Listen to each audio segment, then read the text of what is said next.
একজন ব্যক্তি যিনি আমাদের দলের পরিচয়ে আজকে পরিচিত হয়েছেন সারা বাংলাদেশে। উনি তো এসেছেন আমাদের দলে 2014 কি 15-তে, তাই না? অথচ ওনাকে তখন কেউ চিনত না, কিন্তু বাংলাদেশ জাতীয়তাবাদী দল ওনাকে আমাদের সবচেয়ে দুর্দিনে ওনাকে একমাত্র ওনাকেই এই সংসদে পাঠিয়েছে। আজকে এই দলের মাধ্যমে পরিচিত হয়ে আজকে আপনারা দেখেছেন উনি কিভাবে আমাদের দলীয় চেয়ারম্যান জনাব তারেক রহমানের বিরুদ্ধে কটাক্ষ করে। জনাব তারেক রহমানকে তারা উনি উপহাস করে। জনাব তারেক রহমানকে উপহাস করা মানে আমাদেরকে উপহাস করা। জনাব তারেক রহমানকে কটাক্ষ করা মানে আমাদেরকে উদ্ধার করা। তাই আমরা বলি আগামী 12 তারিখে আপনারা এই খেজুর গাছে ভোট দিয়ে সকল উপহাসের সকল কটাক্ষের সমুচিত জবাব দিবেন, এই আশাবাদ ব্যক্ত করে সবাইকে ধন্যবাদ জানাই। কথা বলতে চাই, কোন উন্নয়নের প্রদর্শনী দিতে চাই না, ভবিষ্যৎ কোনো ওয়ার্ড আপনাদের সামনে করতে চাই না। শুধু একটি কথাই বলতে চাই, শ্যামল ভাই আপনাদের হৃদয়ের মানুষ।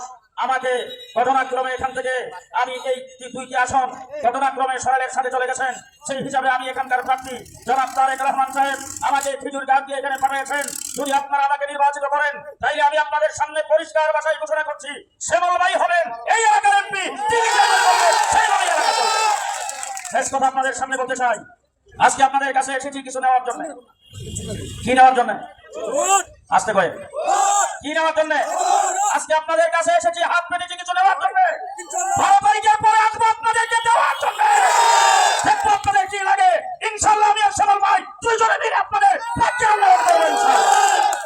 আপনাদের এই অঞ্চল আপনারা অনেক লড়াই করেছেন, কিন্তু মধ্যখান দিয়ে শ্যামল ভাই হয়েছে গুন্ডা, আর আমি হয়েছি রোহিঙ্গা, আর বিএনপি হয়েছে মুনাফেক। মনে আছে তো আপনাদের? মনে থাকবে তো? সেটার জবাব দিয়ে 12 তারিখে দিকে প্রস্তুত থাকবে। ইনশাল্লাহ প্রস্তুত থাকবে।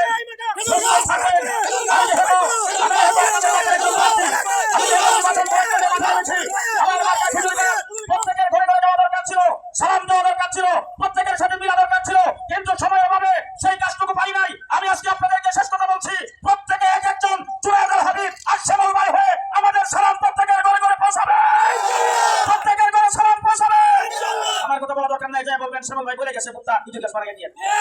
আমার কথা বলা দরকার নাই, যাই বলবেন শ্যামল ভাই বলে গেছে। পারবেন তো ইনশাআল্লাহ? আসসালামু আলাইকুম। আমরা চিরদীপ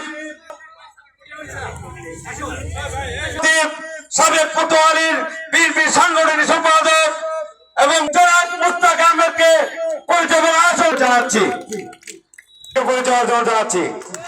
আমি পরিচয় জানাচ্ছি প্রথম বিএনপি সিনিয়র সহসভাপতি জনাব নাজমুল হককে। তার নেতৃত্বে বিএনপি সেই ছড়াইল উপজেলার বিএনপি সংগ্রামী সভাপতি আনিস করার জন্য আমরা স্টেজটা খালি করে আপনারা দাঁড়াচ্ছি প্লিজ। আমরা যিনি আজকে অনুষ্ঠানের সঞ্চালনার দায়িত্বে আছেন আমাদের বিজয়নগর উপজেলা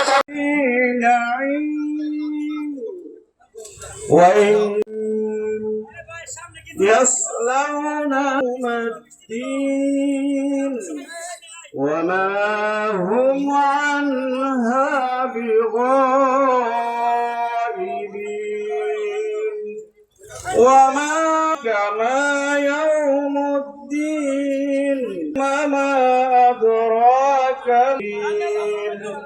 يوم لا تملك نفس لنفس شيئا والإذن لله صدق ব্রাহ্মণবাড়িয়া জেলার নেতৃবৃন্দ, সরাইল উপজেলার নেতৃবৃন্দ, বিজয়নগর উপজেলার নেতৃবৃন্দ এবং আমাদের উদুন্তি ইউনিয়নের সহ সকল অঙ্গ সংগঠনের নেতৃবৃন্দ এবং আপামর জনসাধারণ, আসসালামু আলাইকুম ওয়া রাহমাতুল্লাহি ওয়া বারাকাতুহু। আমাদের মধ্যে এখন উপস্থিত হয়েছেন আমাদের আজকের প্রধান অতিথি, প্রধান বক্তা ইতিমধ্যে হয়েছে। আপনার করতালির মাধ্যমে ওনাকে স্বাগত জানাই। উদুন্তির চান্দবাসী আমরা গর্বিত এমন একজন নেতৃত্ব পেতে যাচ্ছি যিনি আল্লাহর একজন খাস বান্দা আল্লামা জুনায়েদ হাবিবকে ওনার আসন গ্রহণ করার জন্য বিনীতভাবে অনুরোধ জানাচ্ছি। আমরা বক্তব্য করেছিলাম স্বাগতিক বক্তব্য যারা